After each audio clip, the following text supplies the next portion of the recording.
Welcome to Channel Classic 1 TV.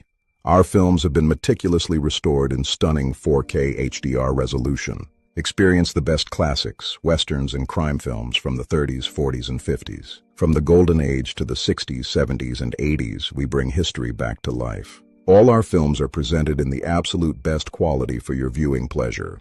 Thank you for visiting. Subscribe to Channel Classic 1 TV and never miss a masterpiece. Hello, welcome to my channel. This is my personal 4K restoration of a classic movie from its original release year. I personally did frame-by-frame cleaning, color correction, removed scratches, and enhanced the image in 4K HDR. I shortened some parts to make it flow better for today's viewers. If you like classic movies in high quality, subscribe and leave a like.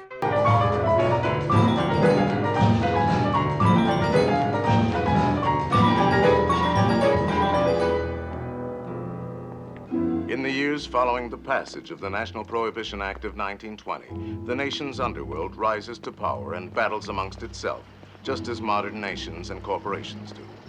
Open periods of gang warfare are followed by peace treaties and attempts at consolidation and monopoly, each of which is shattered as new warfare erupts in quest of the booming bootlegging and vice profits. By 1929, the gangs of Chicago operate 21,207 speakeasies, and their gross income reaches $357 million. 618 members of the city's underworld are murdered within 9 years. Corruption extends from the mayor's office to the humblest side street speakeasy. Tell your lousy sister to keep her lousy mouth shut. Do me a favor, will you? Just to give her tonsils a break.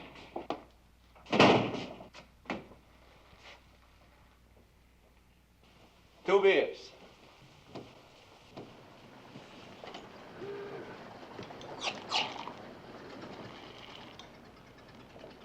Nice place you got here.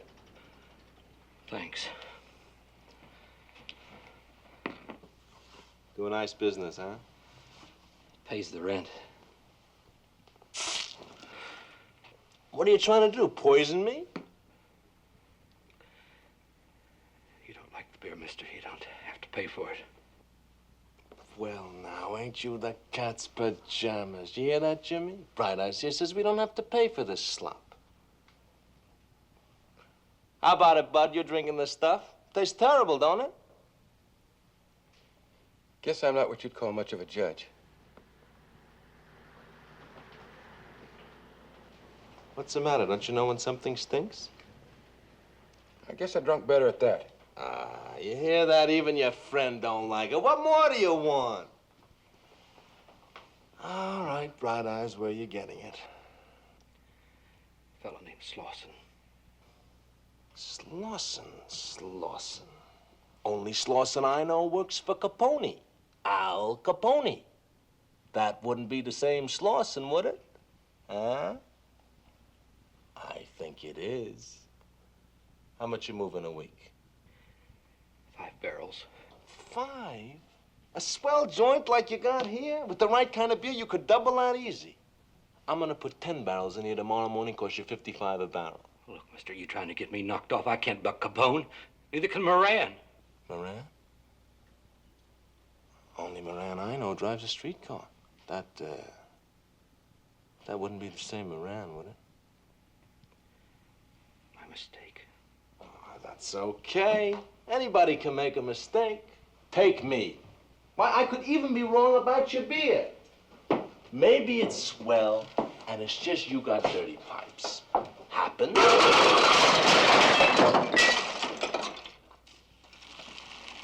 Well, now, you know what you got there, Bright Eyes. It's not the pipes at all. It's green beer. Hey, you can smell it. See what I mean?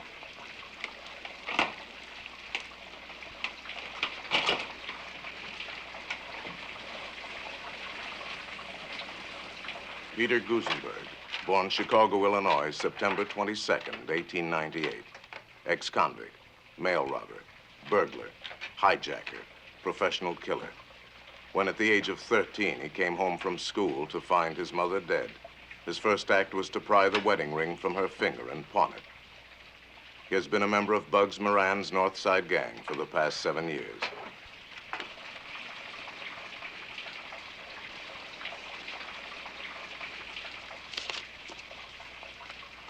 10 barrels, starting tomorrow. And don't forget, I'm doing you a big favor.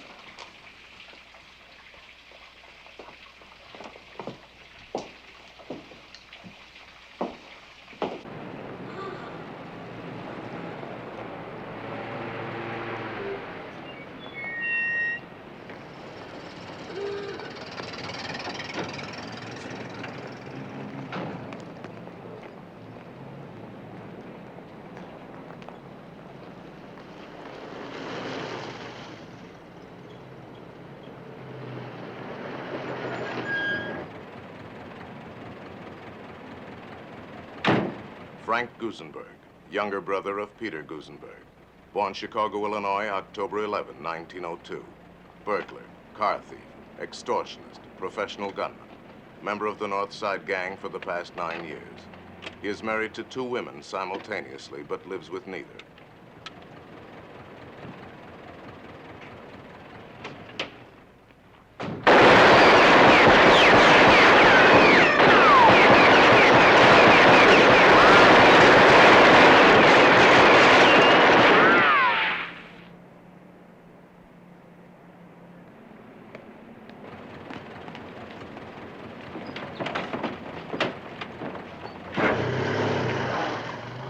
Vincenzo DeMora, alias Machine Gun Jack McGurn. Born Brooklyn, New York, July 7th, 1903. When he was 9 years old, his father was murdered. By the time he was 20, he had personally killed every man connected with his father's death. He has recently become a top triggerman and extortionist in the Capone organization. Just where the hell were you? Nothing I could do, Jack. Guy came up like right out of the woodwork. First I know the door is open and he's blasting away. Make him? Yeah. One of Moran's boys, Frank Gusenberg.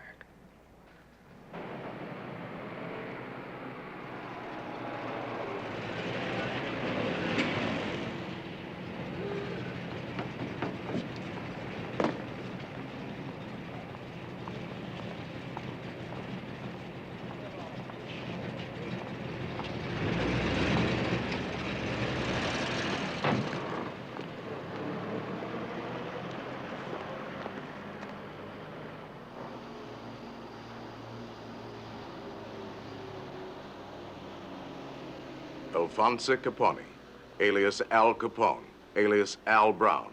Born Castellamare, Italy, January 6, 1899. No criminal record. Raised in a Brooklyn slum, he has migrated to Illinois early in 1919.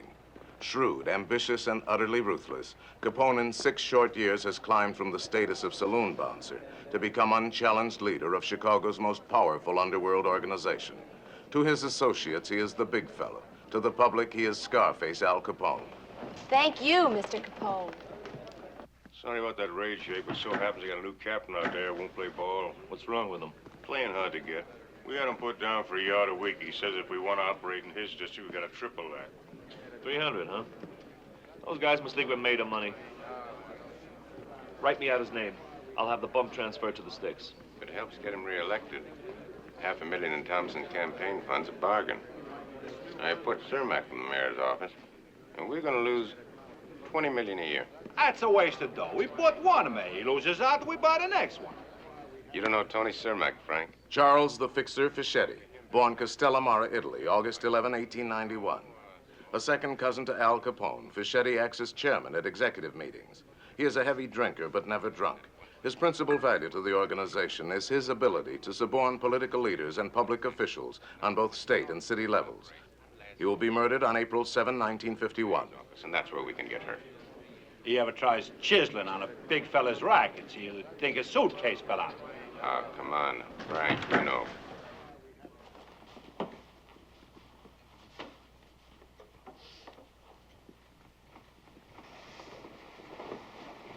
Hello, Al.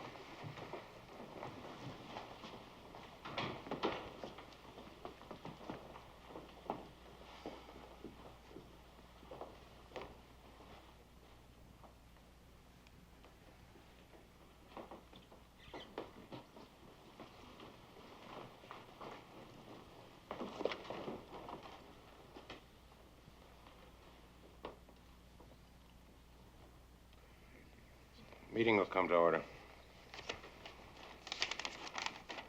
Jake.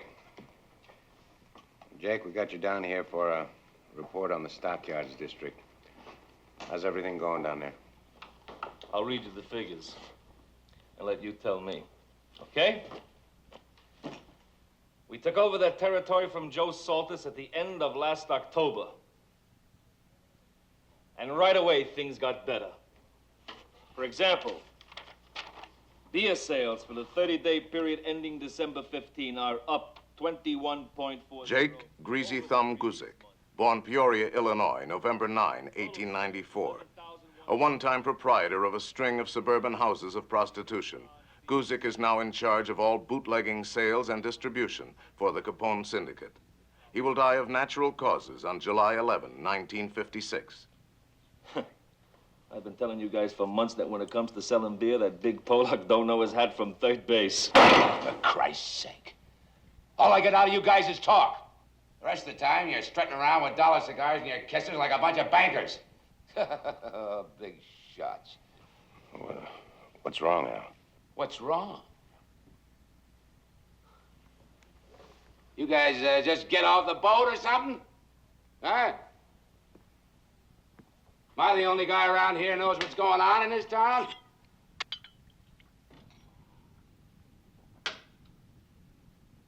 Now, let me give you some real facts.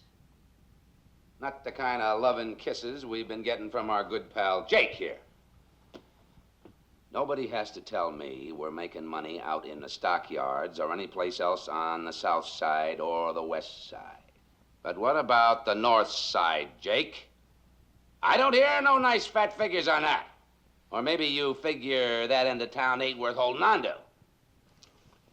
We talked about this, Al. Yeah, we talked about it. You talked about it! Well, no trouble, Al. Forget about it, Al. Bugs Moran just showing off, Al.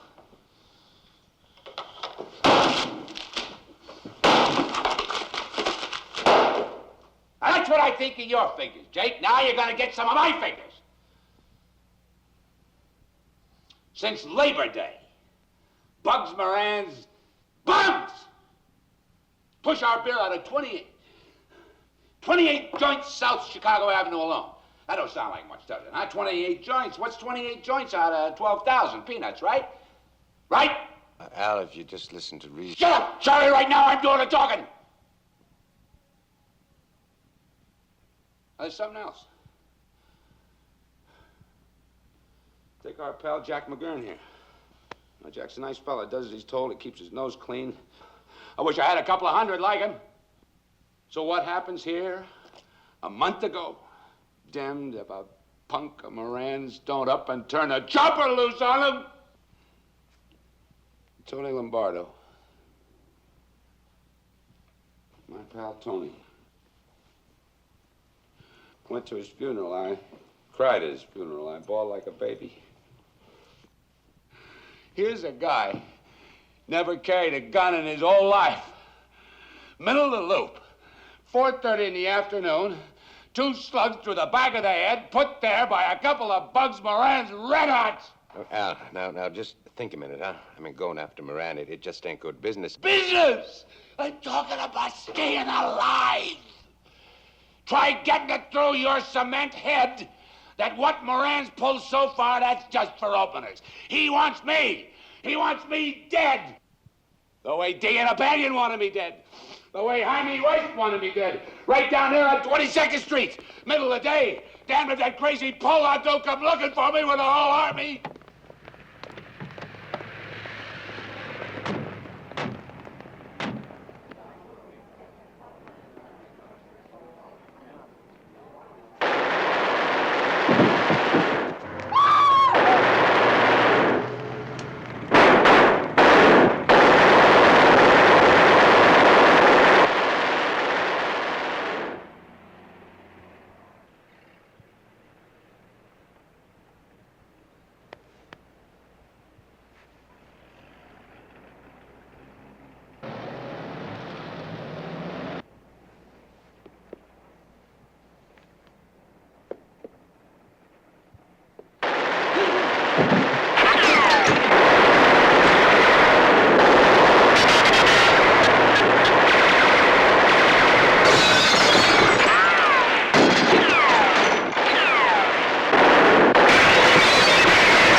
That was Jaime Weiss for you.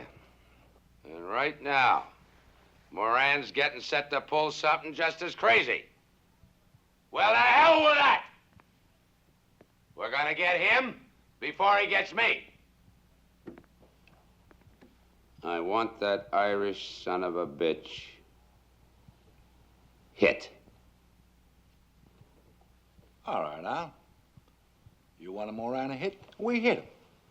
Of course, it's going to take a little time. And Now, wait a minute. All right, Al, you're sore, huh? Okay, nobody's saying you haven't got a right to be sore. But now, you remember... You want to argue with me, Charlie?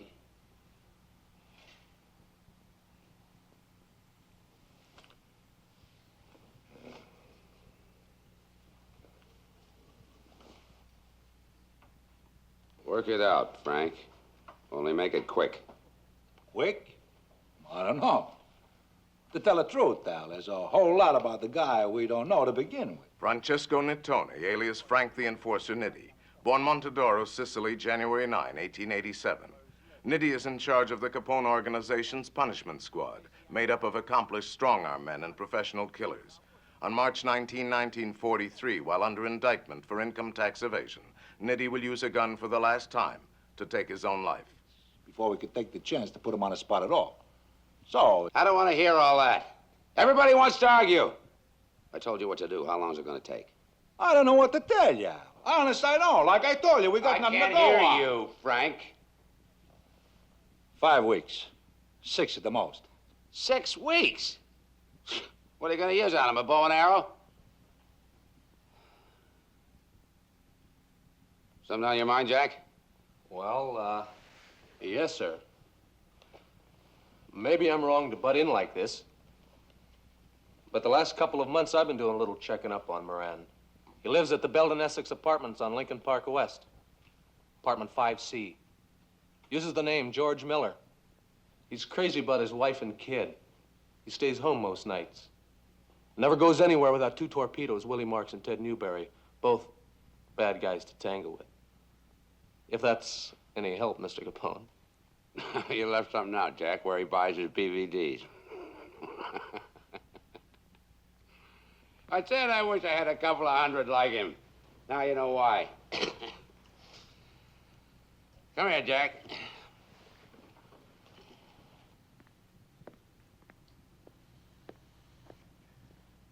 You want to know something, Jack?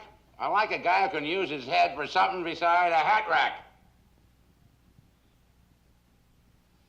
And seeing as how you know so much about Moran, I'm giving you the job of getting rid of him. If that's okay with you, Frank. I got no objections. Think you can handle it, kid? Yes, sir. There's just one thing, Mr. Capone. We may have to take some of Moran's boys with him. I'll send flowers.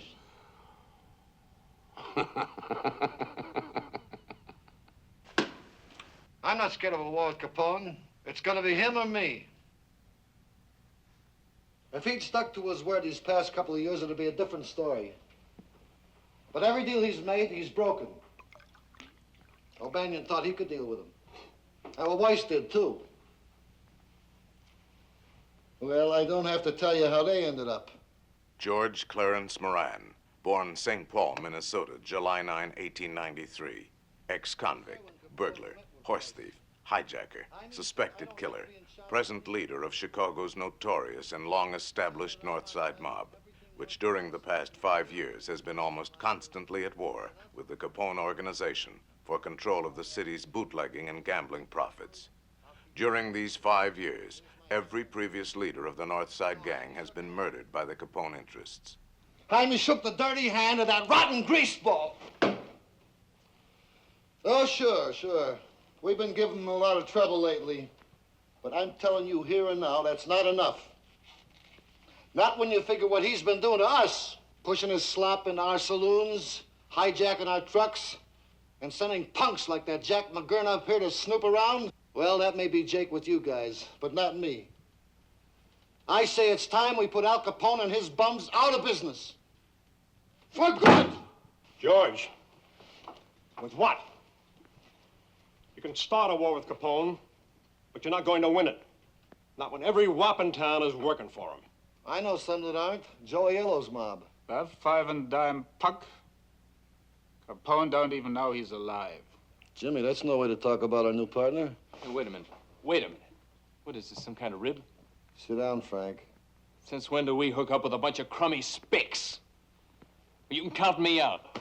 Don't you pop off to me, you stupid kraut. When it comes to getting Capone, I don't care who I use. You remember Deanie O'Banion? Remember Jaime Wise? Well, you ought to, because you helped load their coffins into the hearse. Or maybe when a friend of yours is gone, you don't give a damn no more. Well, I do. And Deanie O'Banion was my friend, and I don't forget him. And I don't forget who had him knocked off. Jaime Wise and me, we was with Deanie not 10 minutes before they got him. Now remember those grease balls. They just as soon put a bullet in your back as eat a pizza. To hell with them Sicilians. Be seeing you, Jaime.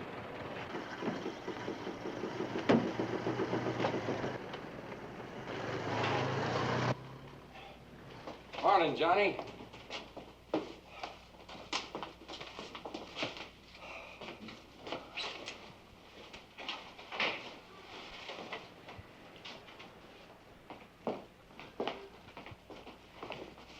Good morning, boys.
That's the way Capone operates.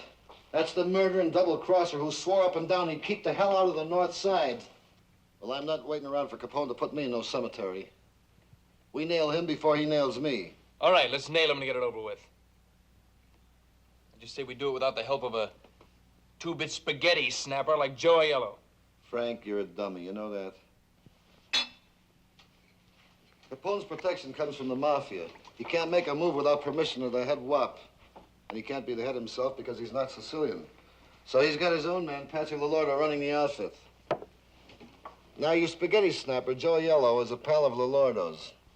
He helps us knock over Lolordo, then he takes over the Mafia. And that's when we take old Scarface for a nice one-way ride. And if it don't work, he'll take us for a ride. Well, it better work because I'm putting you in charge.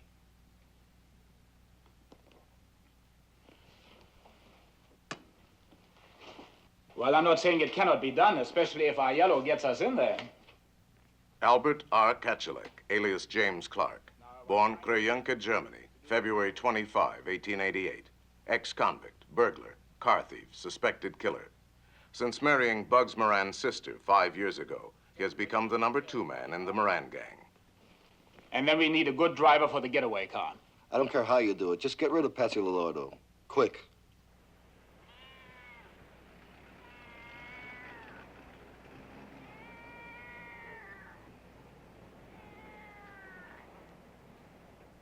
I learned how to drive when I was young. John May, born Chicago, Illinois, September 28, 1897. Married, 7 children.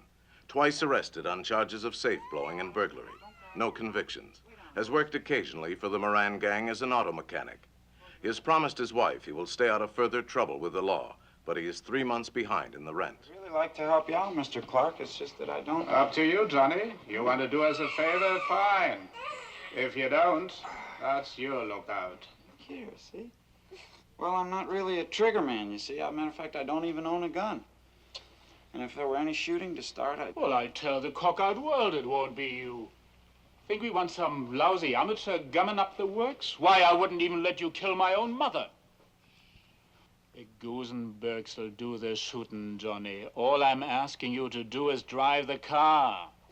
That and maybe use a little muscle if things get rough. Pays $100. Now, are you in or out? It's $100 for the whole job? Uh-huh. I'll do it. Besides, I really need the money. Come on, darling. Don't you want any more?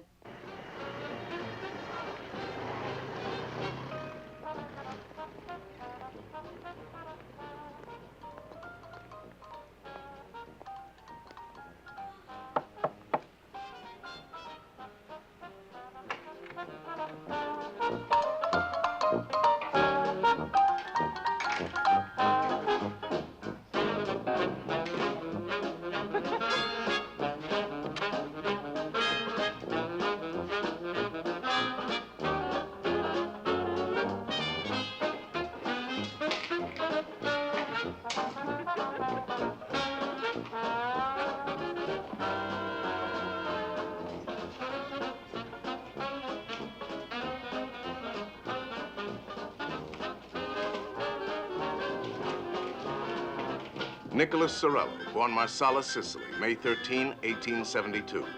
Brought to the United States by his cousin Dominic Forenza when in his late 30s.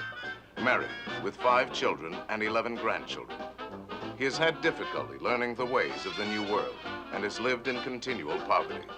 He will be murdered on February 15, 1929, less than 24 hours after completion of the only criminal activity of his life.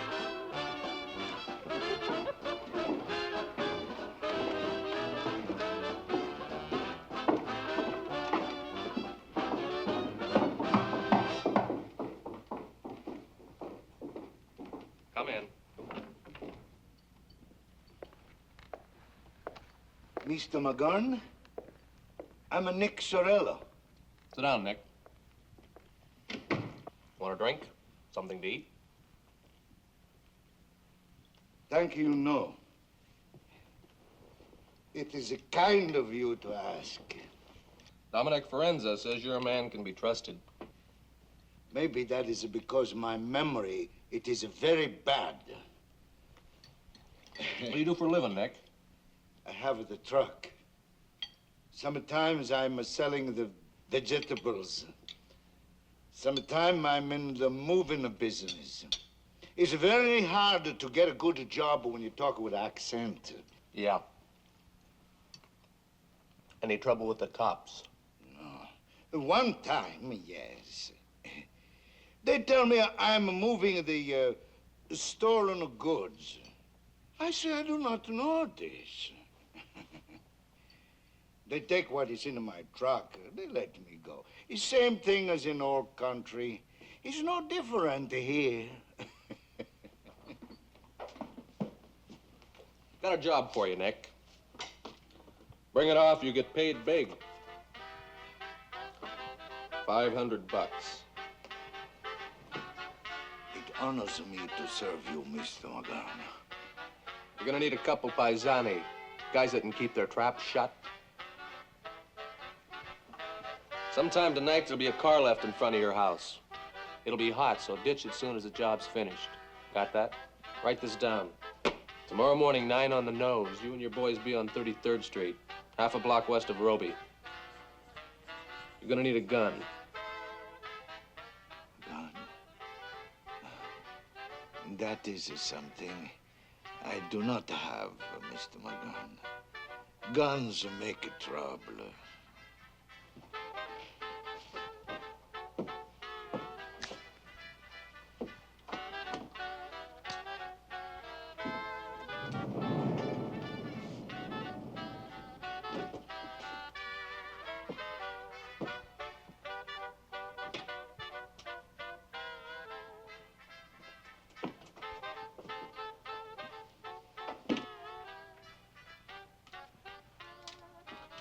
No bullets, no trouble.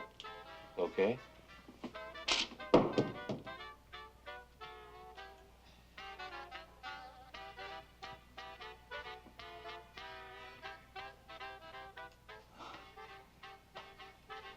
Okay.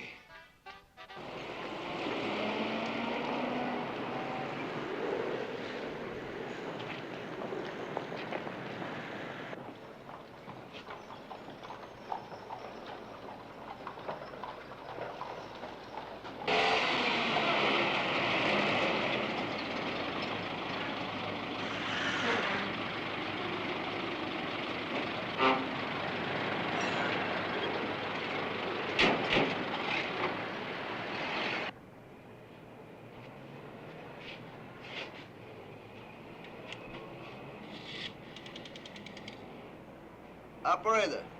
Yeah, lady. Get me the cops. I just seen a hijack being pulled off. Johnny and me got our end of it down pat. Now all we need to know is... Yeah. Mr. Moran, is Nick Sorello. I'm Mr. Sorello. I don't think I know you. Yeah? Yeah? What label? Uh-huh. How much you asking? All right, suppose you call me back in an hour and a half. Yeah, do that. What was all that about? A guy named Sorello. He's got 80-odd cases of old log cabin he wants to peddle. $56 a case. Price seems all right. Yeah, but is he all right?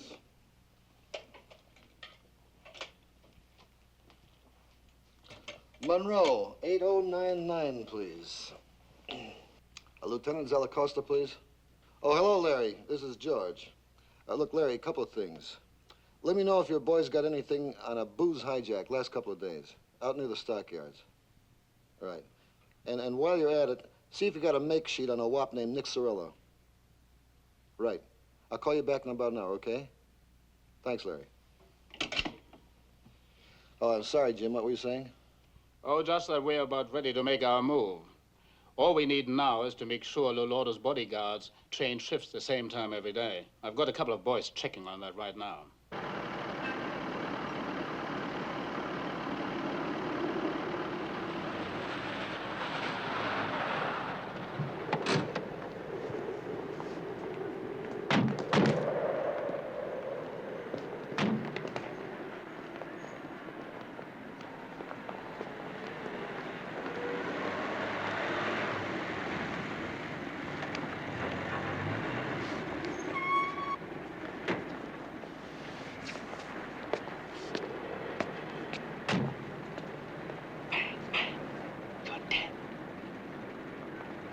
Alfonso, carissimo. Pasqualino, scalda il cuore. A viderte, Pasqualino. Come in, come in.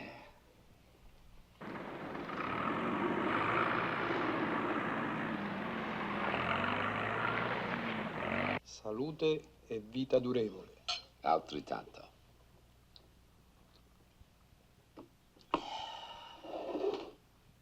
Grazie.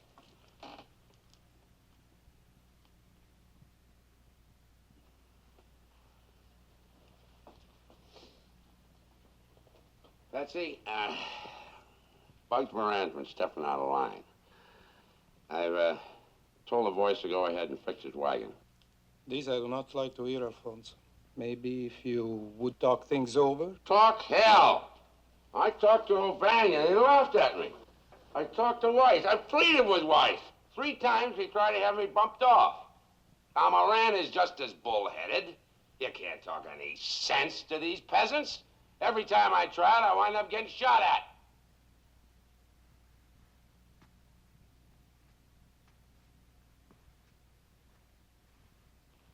I'm not asking you, Patsy. I'm telling you. I'm getting rid of Moran. Così sia, compare.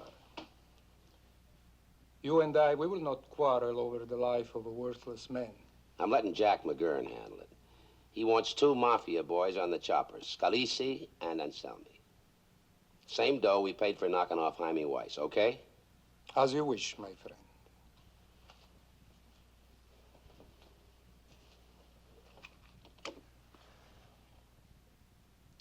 Alfonso, Something else troubles you, no? Yeah. Every hair thing, Fatty. You know how it is. You pick up a word here and a word there, you put them together, and pretty soon you got a picture. Maybe it's on a level and maybe it ain't. The way I get it, Joe Aiello is going to take over the mafia in this town, and they got your name on a bullet. I have nothing to fear from Aiello. Don Giuseppe and I are as brothers. We attended the university in Palermo together. We came to this country only months apart. We are both members of the Inner Council of the Brotherhood. No, Alfonso. I thank you very much for your concern for me. But what you have heard is not true. I know this.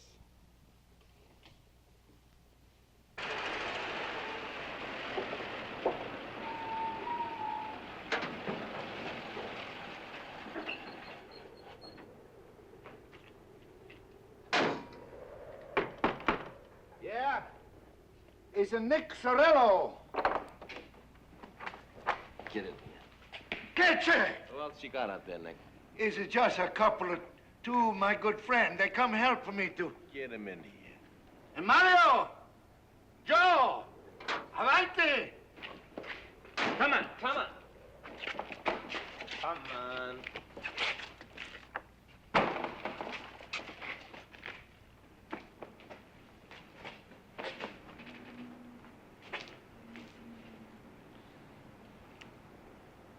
What'd you have in mind, Nick?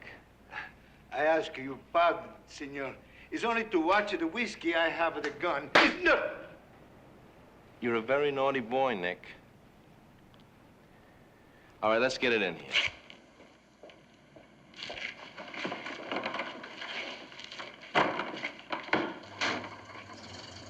Dr. Reinhard H. Schwimmer, born Chicago, Illinois, December 1, 1896.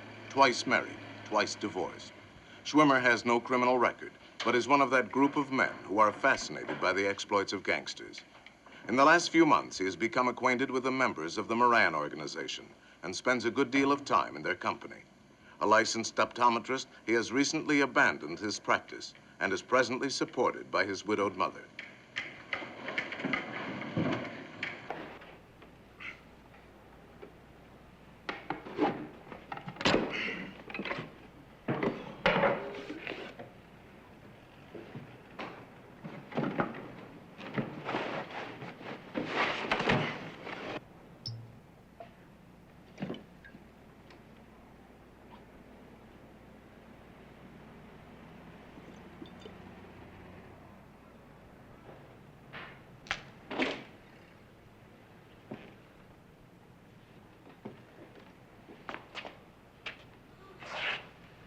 Okay, Nick, get it unloaded. The money. Signore, first you pay me the money. Don't worry about it, Nick. We'll send you a check. You pardon, signore. Myself, I talked to Mr. Moran on the telephone. He said, okay, Nick, I pay you the cash. $56 a case for the first class stuff. Hey, you taste, huh? It's the first class stuff, no? Okay. Now you pay me the money. We take him off of the truck.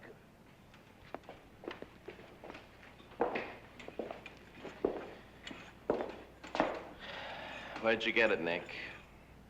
Mr. Moran, he don't say that. He just to say... Little hijack job, huh, Nick? Got it off of Dingbat Alberta's boys, right? We hear these things, Nick. You don't pay the Dingbat, we don't pay you. That's fair.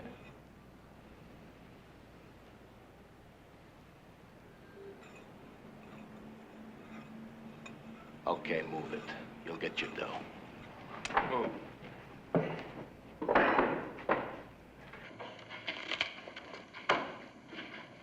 Adam Heyer, born Springfield, Illinois, June 26, 1881.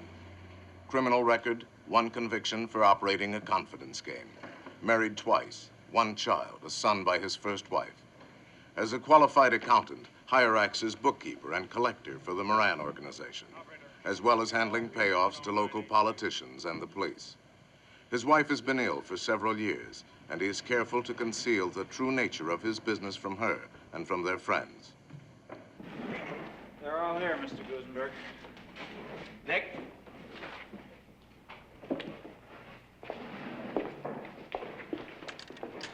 Stuff checks out. All log cabin uncut. How many cases? It's 82. Myself, I counted them. Nick wouldn't lie to us. He wants to stay healthy. Ain't that right, Nick? That's 82 cases. $56 a case. That figures $4,592.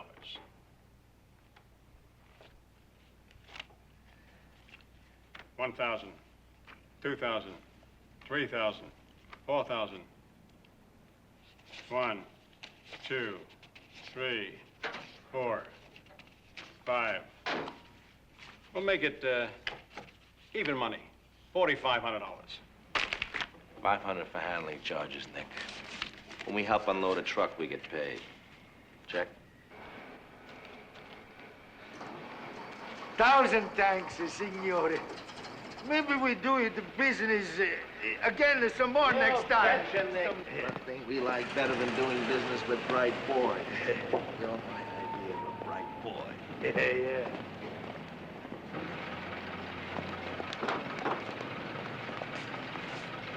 Bigger shot. Some of the money, they steal it back from me. More than $500. I figured they would. In fact, I counted on it. You got one more job to do. Just when, I don't know yet. A real easy job, Nick. Just one simple phone call. Now remember, Pete, Frank will pick you up tomorrow afternoon at 3:30 sharp. At exactly 10 to 4, both of your pickups are yellow on the corner of Wharton and Paulina. Now, the three of you gotta be upstairs and in your lawyer's apartment at 5 to 4 on the nose. You got all that? Don't worry about me. I can handle my end. You better do your worrying about a yellow. I think he's all right, but if something goes wrong, I'm counting on you, Pete. See you.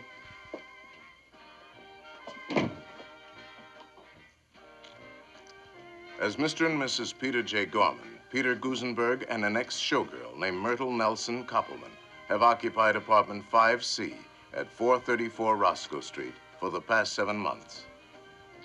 Welcome to Channel Classic 1 TV. Our films have been meticulously restored in stunning 4K HDR resolution. Experience the best classics, westerns, and crime films from the 30s, 40s, and 50s. From the golden age to the 60s, 70s, and 80s, we bring history back to life. All our films are presented in the absolute best quality for your viewing pleasure. Thank you for visiting. Subscribe to Channel Classic 1 TV and never miss a masterpiece. Hello, welcome to my channel. This is my personal 4K restoration of a classic movie from its original release year. I personally did frame-by-frame cleaning, color correction, removed scratches, and enhanced the image in 4K HDR. I shortened some parts to make it flow better for today's viewers. If you like classic movies in high quality, subscribe and leave a like.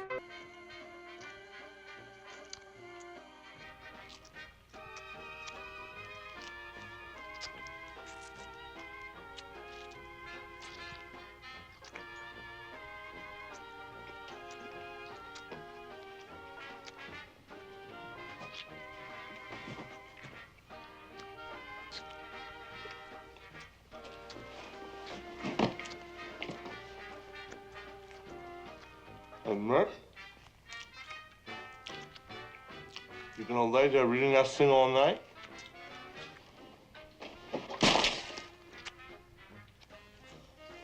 You made me lose my place.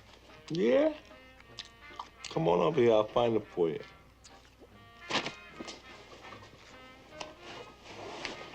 What are you eating? What's it look like I'm eating? Sandwich. Well, you could have made one for me. What's the matter? You bust a leg or something?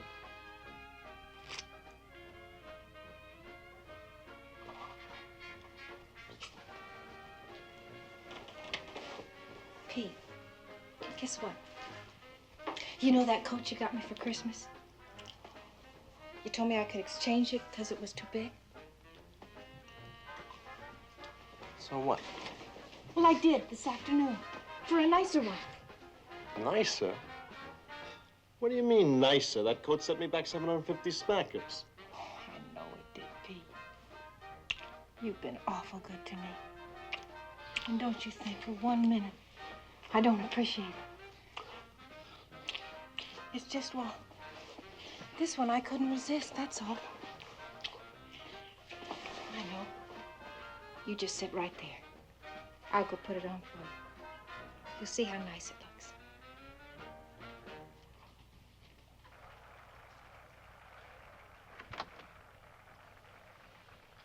Yowza, yowza, yowza.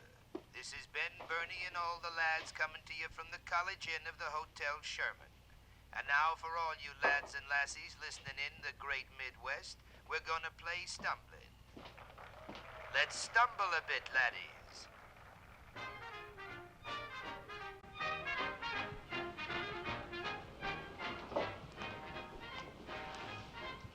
Isn't it beautiful, Pete? How much? You don't have to use that tone of voice. How much? It was a bargain, baby. They marked it way down low. I just knew you'd want me. 3,000, that's all. 3 grand! Why, you lousy little gold digger, when I picked you out of the line, all you had to your name was a cloth coat with monkey fur on the collar. Well, it goes back tomorrow, you hear me? Back! Listen, you cheap gangster. I'm gonna keep...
Hey, you know you're disturbing the peace. Let me...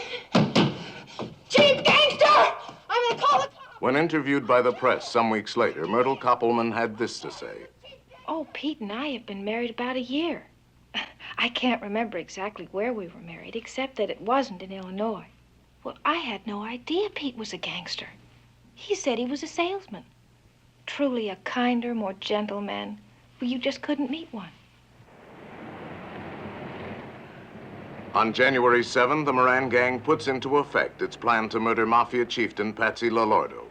The first step is for Pete and Frank Gusenberg to use Joe Aiello's friendship for Lolordo as a means to enter his apartment. Your name, Aiello? Aiello. Hop in. One thing I gotta know, Aiello. You're positive this guy Lolordo ain't setting us up for a double cross? Don Pasqualino and I are just like blood brothers. He truly believes we're calling on him on a business matter. The man who got him will know this, so they will allow us to enter. Gabish. Get it. Take it easy, Aiello. The second step of the plan to murder Patsy Lolordo is the systematic elimination of his bodyguards.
Caro Don Giuseppe, alla salute. Alla tua.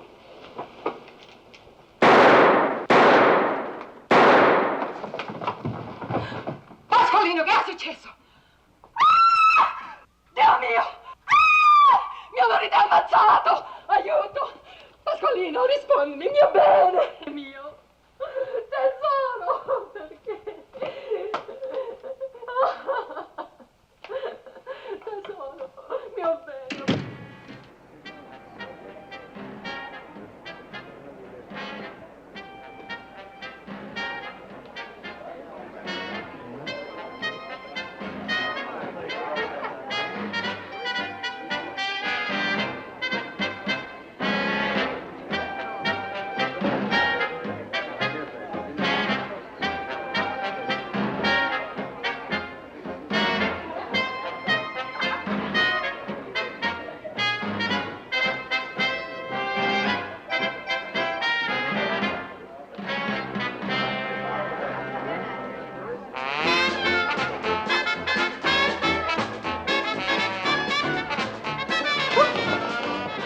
Judge, the trouble with this country today is its morals are all shot.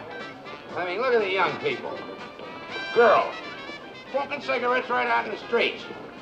And nicking in the backseat of a car and wearing skirts so short you can see everything they got. And fellas packing a hip flask full of rot gut whiskey, driving around half drunk. You're perfectly right, Mr. Capone. I see him in my courtroom every day. Drunk, disorderly, defiant. I hardly know how to handle him. What these kids need, Your Honor, is a good working over with a razor strap on their bare behind. Boys and girls. If any kid in my... Excuse me, Your Honor. Freshen up your drinks, folks. I'll be right back.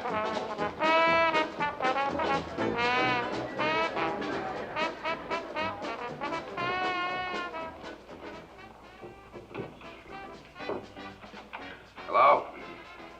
Yeah, this is Al. Who? Oh, hello, Marty. Well, what's so important? You got it.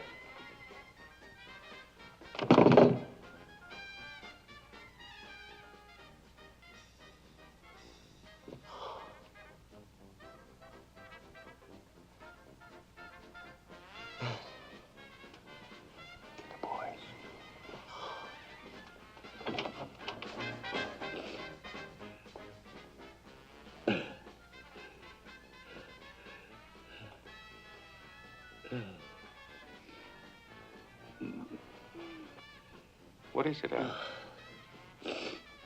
What's wrong?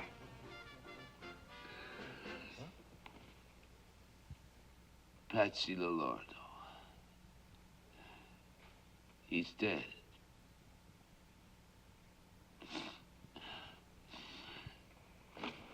Murdered him! In his own house! Shot him!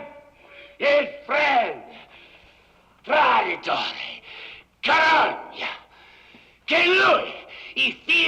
day, figli day, figli! Now, there's people... Marchino nell'inferno per un milione d'anni! All right. Who killed him? 3 men. 2 of Moran's punks. And Giuseppe Aiello. Aiello? Yeah. What was it you were saying, Charlie? Talk to Moran, pay the guy to lay off, give the poor guy a pass. And listen, let me tell you something. I came not close to saying, maybe you're right for the first time in your life. But no more, Charlie. Moran goes. And so does Aiello. Him, I take care of. You see that?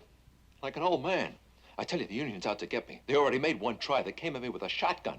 Next time, shoot a couple back at him. I'm not a gunman, George. I just wasn't cut out to be a Well, gunman. what were you cut out for? To sell neckties? Listen, you're in the rackets, brother. Same as the rest of us. And the kind of dough I'm paying you, you either fight back or get out altogether. I thought maybe I could run one of your speaks for you. Now, that's my real line. You know I'm good at it. I've got no job for saloon keepers. I don't know when I will have. Either you keep the job you've got or... Albert Weinschenker, alias Albert Weinshank, born Chicago, Illinois, December 23, 1893. No criminal record. Although Weinshank is not a gangster in the usual sense of the word, he has been associated with the North Side mob for the past 3 years. First as an operator of speakeasies, now in charge of a non-union cleaning and dyeing association controlled by Bugs Moran. Well, Bert, I know it isn't easy for you, but you do a good job for me, and I'd sure hate to lose you. Listen, why don't you go back home and give it some more thought? Talk it over with Irene again. I'll be at the Clark Street garage Thursday between 10 and 10:30. Stop by and let me know one way or the other. I'll do that.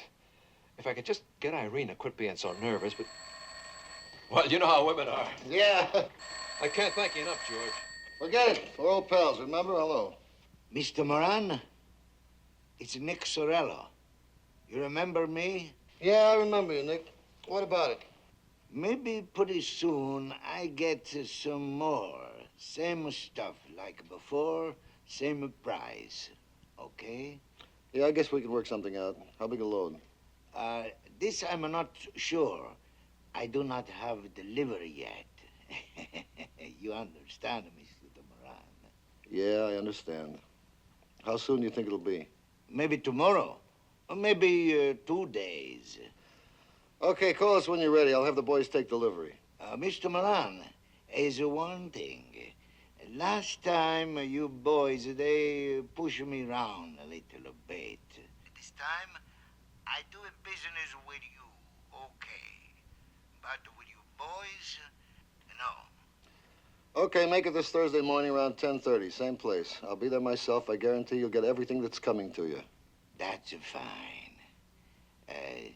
To meet with you is my pleasure. Thank you, Mr. Moran. Mr. Moran. Well, why don't you step down here? I have a beautiful little style I think you'd like. It has a hot water heater, safety glass, ventilated crankcase, the best self-starter on the market, and only 16,000 miles. A lot of pep and zing in this baby. I don't know. Used car and all. Ah, but I use LaSalle, sir. That's the big difference. I'll let you in on a little something. Belong to a Cook County commissioner. Oh. And I don't have to tell you how those boys take care of their cars. How much? $800. But for you, $750. Sold. Provided I can drive her out of here right now. Don't see why not. I'd like to finance it. Oh, cash on the line. That's okay. Yes, sir. Can't argue with cash. All I need is your name and address for the bill of sale. Oh, yeah. James Morton, 212 Hubbard Street, Los Angeles, California. 4 months in advance. Yes, sir, you betcha. I'll get you a receipt for this, Mr. James Morton. Oh, I'm pleased to meet you, Mr. Morton.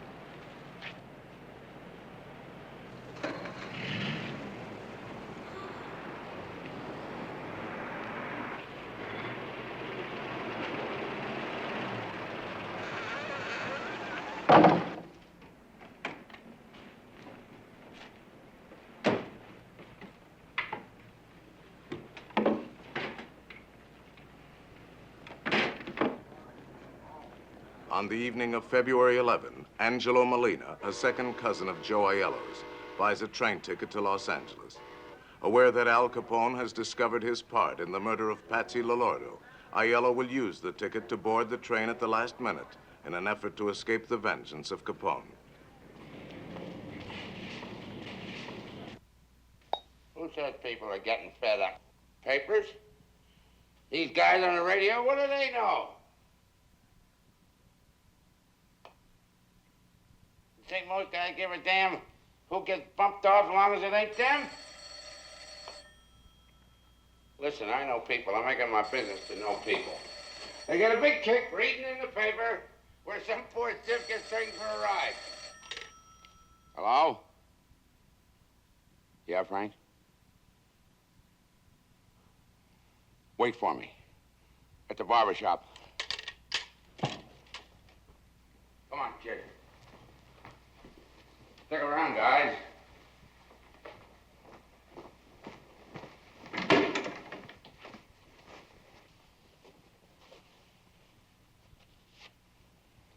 I gotta go pay a bill.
There? Ticket. Just a minute.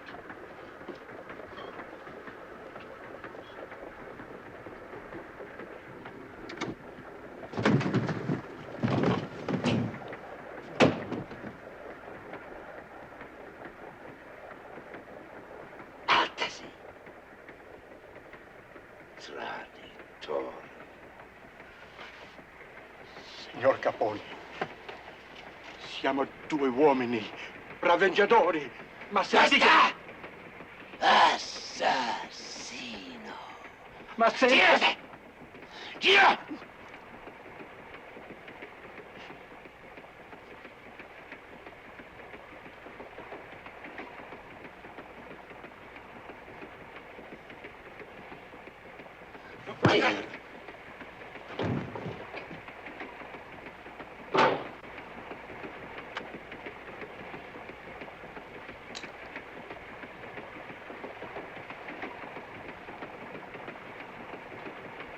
Il vero t'aspetta, Giuseppe.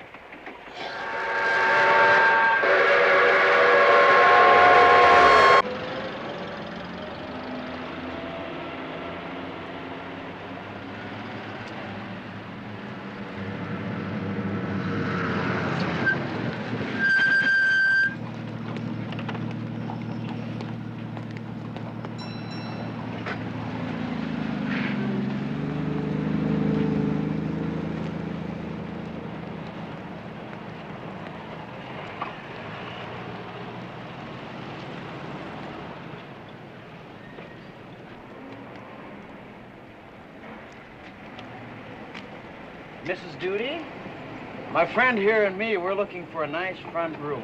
And your sign out there. Come on in. I can't afford to heat up the whole street. The way they charge for coal nowadays. Yes. You in a band or something? With an orchestra. One of the cabarets over on Fullerton. The rooms are upstairs. Okay.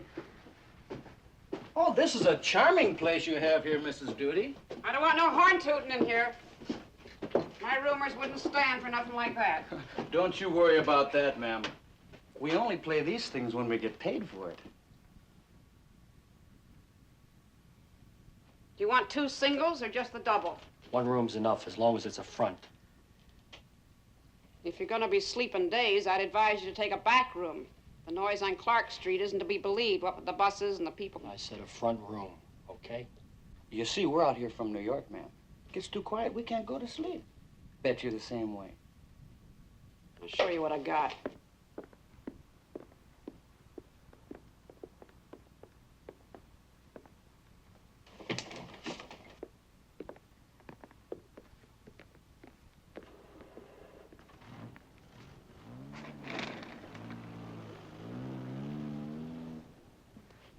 Well, it's a nice room, Mrs. Duty.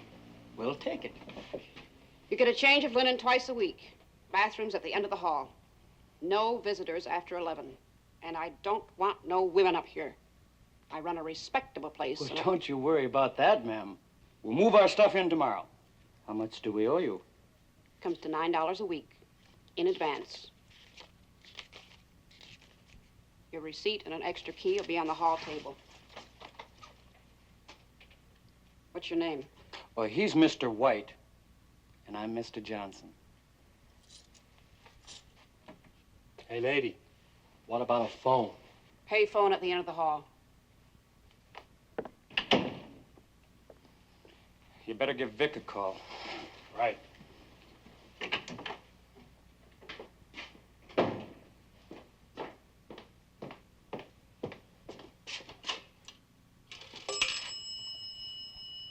Long Beach, 6599.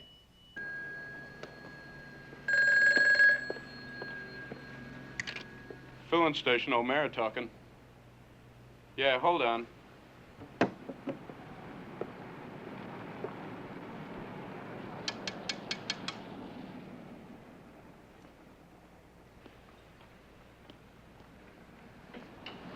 Phone.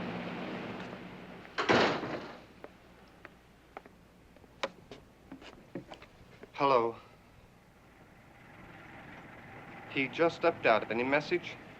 I'll call him back. Okay. Who just stepped out? Wrong number. Okay? Okay.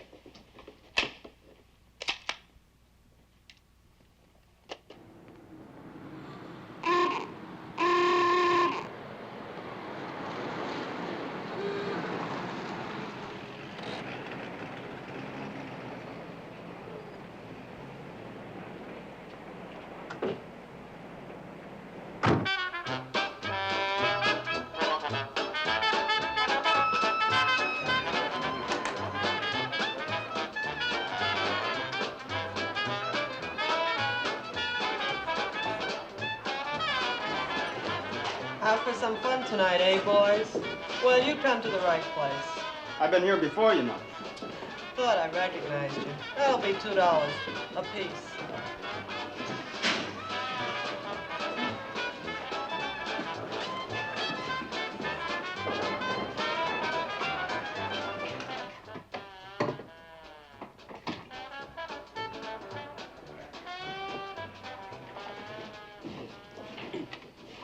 All right. The car's in a garage behind 1723 Wood Street. Right here. Opens onto an alley running north and south. Take the alley to Bloomingdale and jog left to Wood. East on Webster to Clark. South on Clark Street about half a block. And there she is. Since you boys come from out of town, nobody in the place is going to recognize you. All you got to do is act like cops.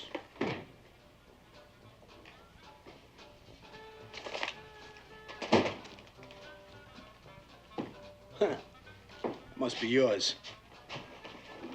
That's Moran. You probably won't be able to see his face from across the street, but none of his boys are built like him, so that's no problem. He wears brown clothes a lot. Suit, overcoat, hat, shoes. Albert Anselmi, born Marsala, Sicily, June 11, 1892. He is a member of the Mafia and a professional assassin, as is John Scalisi, born Castelvetrano, Sicily, January 24, 1895. In a period of less than 6 years, these two men acting together have participated in 31 murders, including those of Dion O'Banion and Earl Jaime Weiss. There's always the outside chance you'll be spotted by a legit squad car. If it happens before you get there and they try to stop you, okay. That's a rap the lawyers can beat. If it happens after you leave, you might as well start blasting. You got nothing to lose. Any questions? That's it.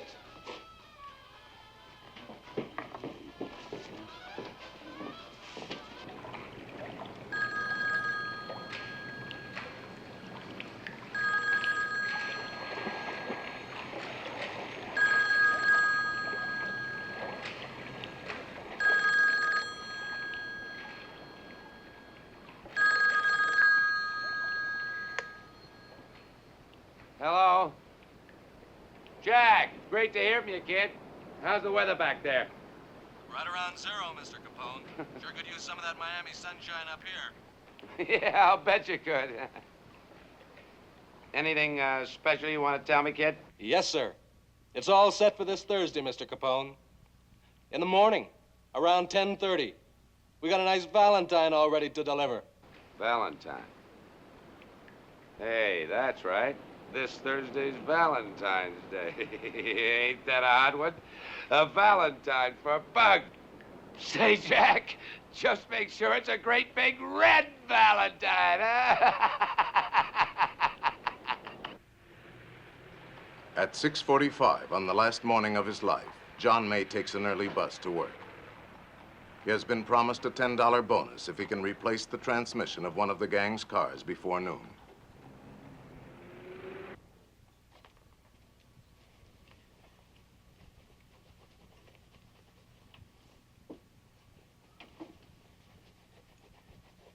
At 7:02 on the last morning of his life, Pete Gusenberg is considering ways to rid himself of Myrtle Koppelman. There are plenty more where she came from.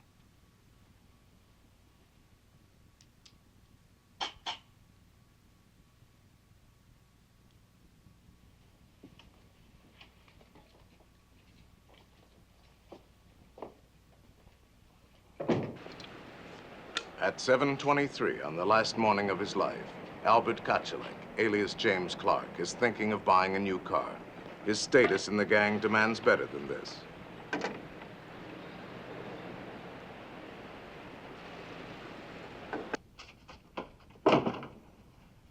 You should have woke me, Ma. I'd have had breakfast with you. How do you expect me to know you were even home? Coming in at all hours. You said you would be here for supper. I'm sorry, Ma. I ran into a couple of friends. I might have guessed. Where those friends of yours are concerned, you don't have a mother.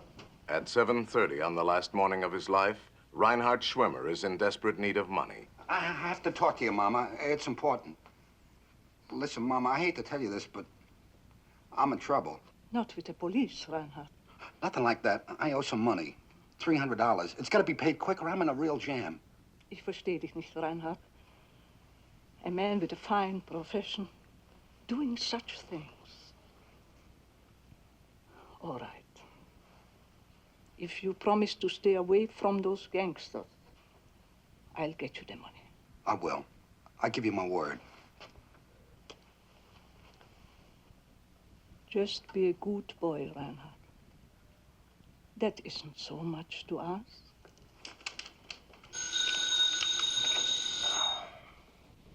Hello.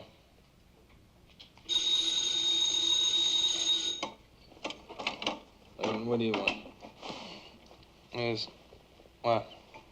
Oh, Eddie. Yeah, I'm up. Yeah, Eddie, I'm up.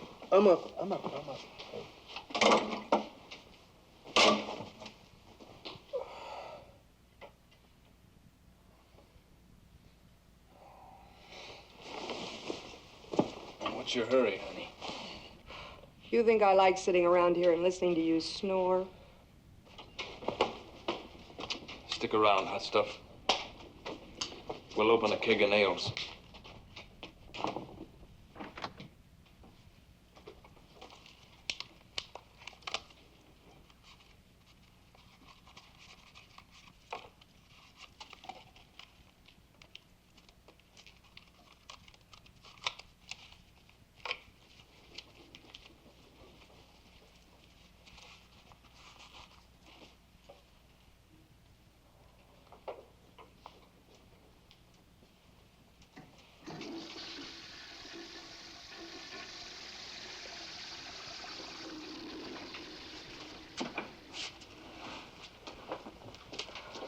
Who's still here?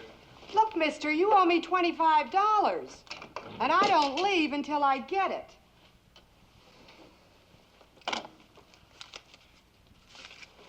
You know, with a He-Man like me, you ought to pay. That'll be the day. Well, thanks, lover. See you around. At 7:41 on the last morning of his life, Frank Gusenberg is wondering if he shouldn't go back to one of his wives. Can I fix you some breakfast, dear?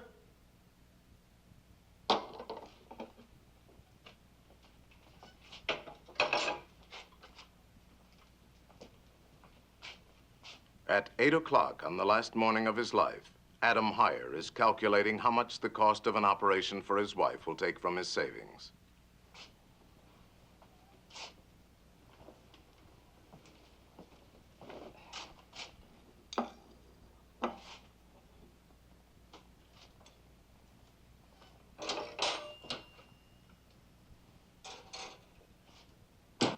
You will tell him, Bert. You won't back down, promise me. Don't worry, honey. I'm through. I walk in and say, so long, George, I won't be seen anymore, and walk out. Finished. Thank God.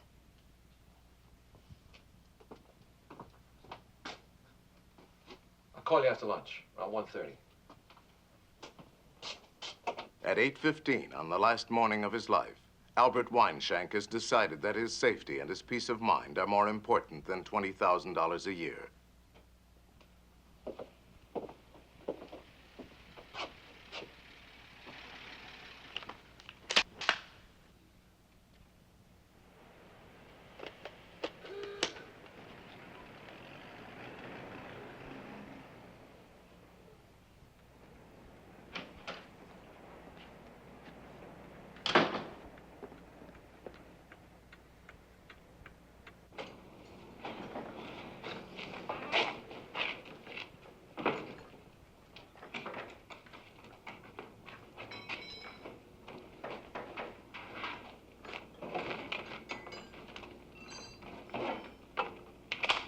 Listen to this.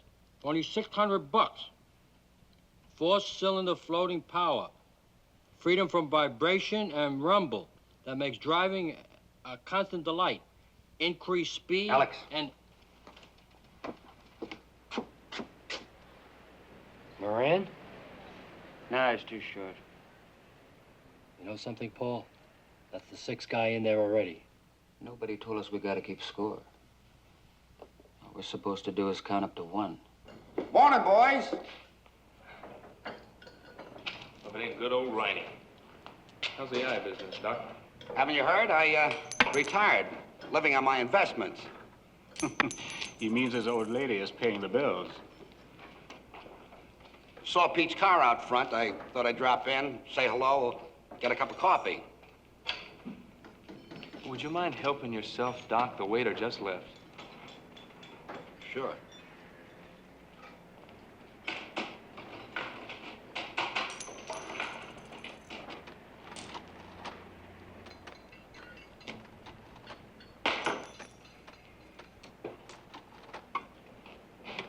How's it going, Pete? Okay. Say, fella over at the barber shop, give me a tip on a freight to Miami. Indian broom. Long shot. Claims it's in the bag. I'll make my own mistakes. Okay by you? Sure, Pete, sure. Just thought I'd pass it along for what it's worth. You know?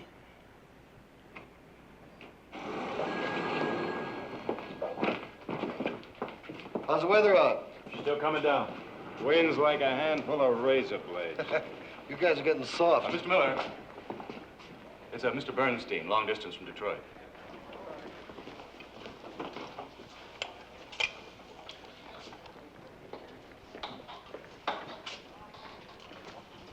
Yeah, George.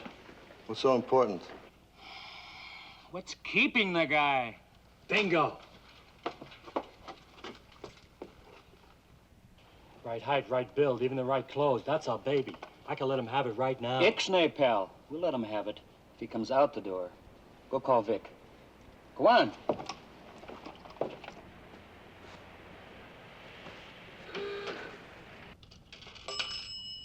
Operator? Hey, give me Long Beach 6. Long Beach 6599. Right. Yeah, hello. Mr. Kane. He just stepped out. Any message? Yeah. Tell him his shirts is ready. Okay.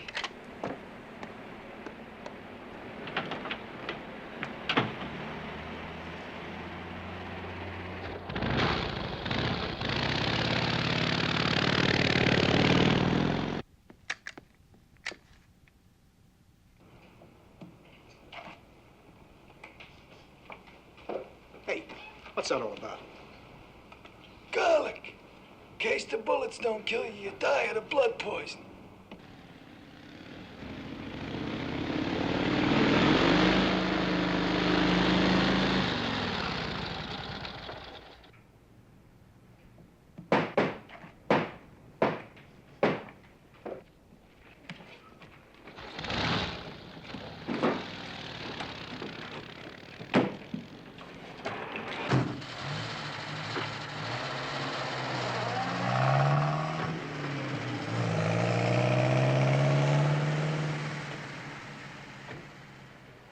I told him the next time he tries to jack up the price at the last minute, I'd find somebody else up there to do business with. I ought to stick a pineapple in his hat.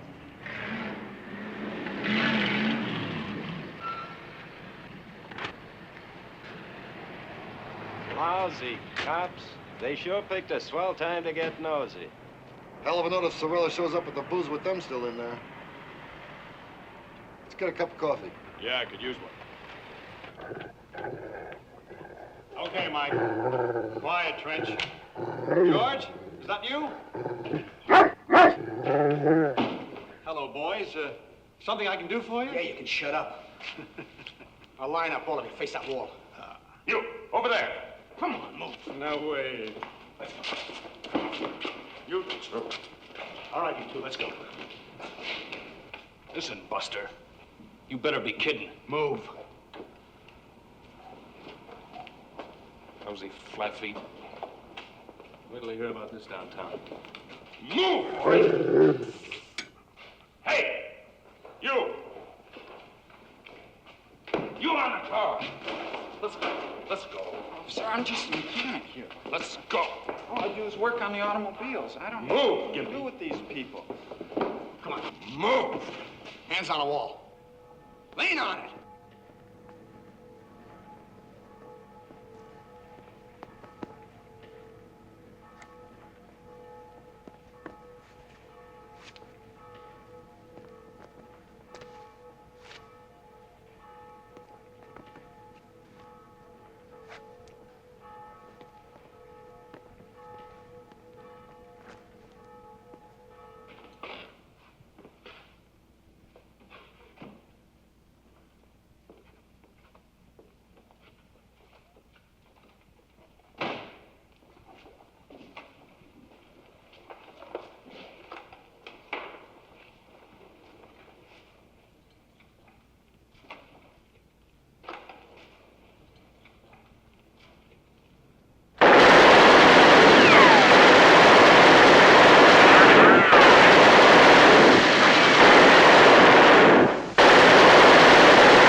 guys tell me get into the stock market, George. Pull up a few grand, and inside of you, you'll be a rich man. I say, what the hell? I'm already a rich man. And besides,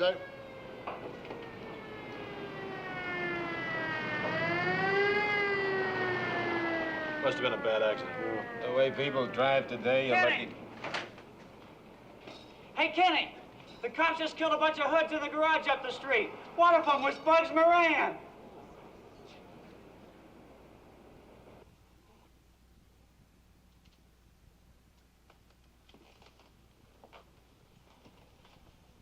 Frank. Can you hear me, Frank? Who shot you, Frank? Who did it? Who shot you? Nobody.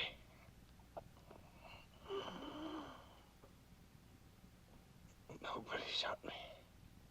Your brother's dead. They're all dead. Come on, who did it?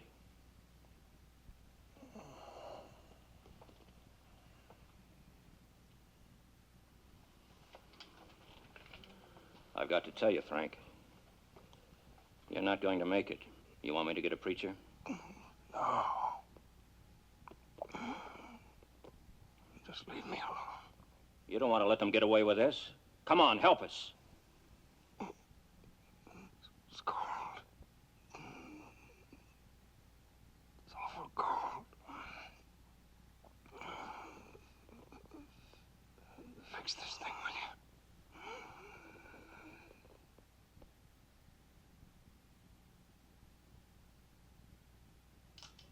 A few hours after the St. Valentine's Day massacre, the newspapers managed to locate Moran, something the police have not yet been able to do. just a heavy cold. I thought I'd better take care of it. Where were you, Mr. Moran, when it happened? Out of town. How long do you expect to be laid up? Well, I can't say for sure. Maybe a day or two. Did you know the cops are looking for you, Moran? I can't imagine why. Nothing I can tell them. This gonna put you out of business? You must be a little mixed up, buddy. I happen to be in the real estate business. Oh, yeah, I knew some of those fellas. Just to talk to, you know. I even read where it said they were working for me. You can't believe everything you read in the newspapers. Mr. Moran, there are a lot of people around town who are saying it was actually the police who killed those 7 men. Do you think it's possible? You must be new around here, mister. Only Al Capone kills like that. Well, make yourselves a drink. You know, I'm always glad to have you people drop around. But believe me, this is one time I'd like to know the answers. Mr. Capone, I wonder if you saw those awful pictures of those men in the newspapers. I glanced at them. Terrible. If you don't mind telling us, Mr. Capone, where were you when it happened? Why, right here in Miami. In fact, I was in a meeting with your district attorney that same morning. Do you know this Mr. George Moran personally? I met him once, a few years back. I doubt if I'd recognize him on the street. The Chicago authorities insist you were behind the massacre. Any comment on that, Mr. Capone? Well, I'm not surprised. They blamed everything on me since the Chicago fire. Did you hear what Bugs Moran told the Chicago papers? He said only Al Capone kills like that. Yeah? Well, I'll tell you what Al Capone says. And you can quote me. They don't call that guy Bugs for nothing.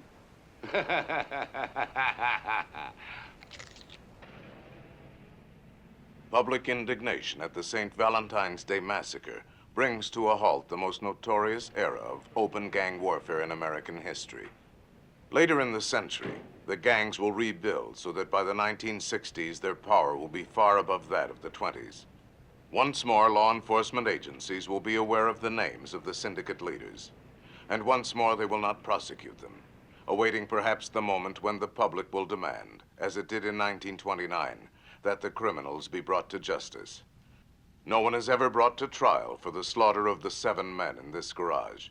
But within 19 months, all 4 of the killers will themselves die of violence.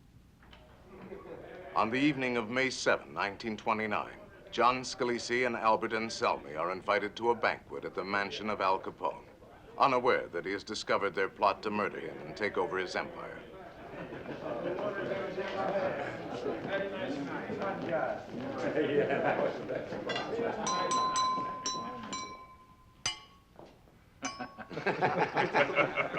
I want to make a toast to my good friends, Giovanni Scalise and Alberto Anselmi. Salud. Salud. May you rot in hell!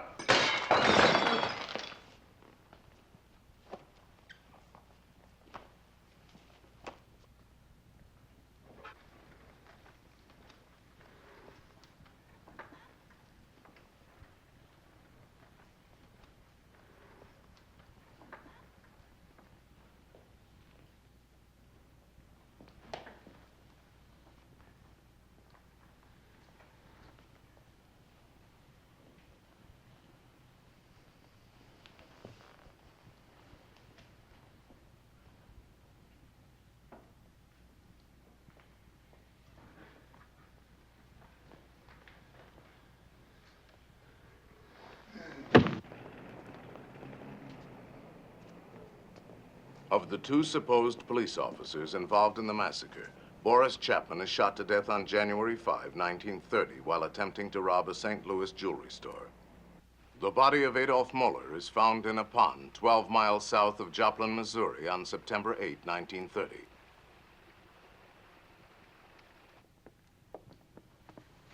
Vincenzo de Mora, alias Machine Gun Jack McGurn, is murdered in a Chicago bowling alley on February 15, 1936. Almost exactly 7 years after the St. Valentine's Day massacre he masterminded.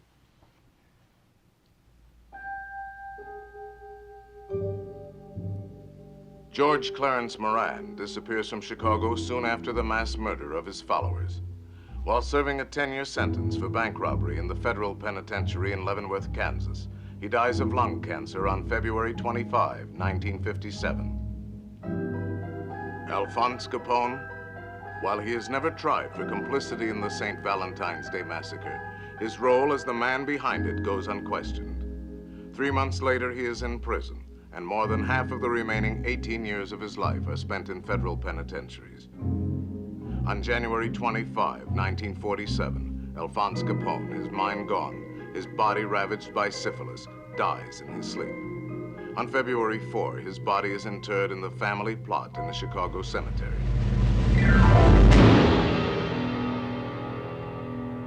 Thanks for watching. This was my 4K restoration. Like if you enjoyed and subscribe for more classic movies. See you soon for more classic movie restorations. That's all, folks.